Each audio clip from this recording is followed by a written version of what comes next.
Hey, what's up, everybody? Nick Underhill for NewOrleans.Football. You're watching The Dot, presented by Matt Bowers Auto Group. We're out here at the Scouting Combine in Indianapolis, and the big story this week is the same story that it's been for the Saints the last 3 weeks. The team is meeting with Derek Carr for a second time, and it sounds like things are moving in a good direction for the team to possibly acquire this player. For everything we know, make sure you check out NewOrleans.Football. We got a story up with how much we think it's going to cost, where the market stands, what the Saints are doing in their pursuit. So make sure you check that out for all of your information on that situation.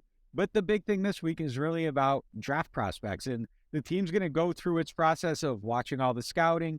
So that means we can start taking a look at everything that happened this week and see how it fits the team's prototypes. And that'll give us a little bit more clarity on some of the players the Saints are targeting. But really, the big thing this week, medicals and interviews. Teams are going to get their first look at injured players and get to know how much stock they should put into some of those situations. That's big for someone like Hendon Hooker, who's working his way back from a knee injury. And this will be the first time that teams really get a look at what's going on inside of his knee. And that allows for maybe a little bit better projection on when he might be available again.